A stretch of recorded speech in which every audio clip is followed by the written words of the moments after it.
నిన్ను నువ్వు అడుగు, నువ్వు హ్యాపీగా ఉన్నావా అని.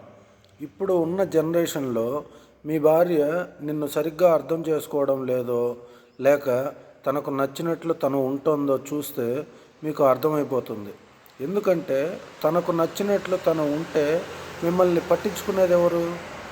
అందరిలాగా ఆలోచించకుండా మిమ్మల్ని ఒక పనివాడిగా ఆలోచిస్తే మీరు ఏం హ్యాపీగా ఉంటారు? నేను ఏం చెప్పాలనుకుంటున్నానంటే, ఏదైనా మీకు నచ్చలేదు అంటే మీరు కాస్త ఆమెతో మాట్లాడి చూడండి, తను ఎందుకు మీతో అలా ప్రవర్తిస్తోందో.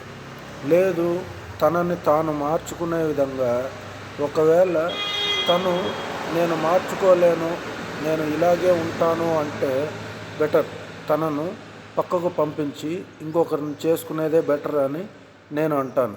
ఇవన్నీ ఎందుకు చెప్తున్నాను అంటే, నేను చాలామందిని చూశాను ఇలా ఇబ్బంది పడిన వాళ్ళను. అందుకనే చెబుతున్నా, తనకు మీతో ఉండడం ఇష్టమో లేదో కనుక్కొని తను మారుతుందో లేదో అడగండి. లేదు అంటే బెటర్ తను మీ దగ్గర నుండి వేరుపోతేనే బాగుంటుంది అంటాను. మీరు మాత్రం ఒక పని మనిషిగా మాత్రం బ్రతకొద్దు అని నేను చెప్తాను. చివరిగా ఏం జరుగుతుందో మనం చెప్పలేము. నీదే తప్పు అనేదైతే చెప్తాను.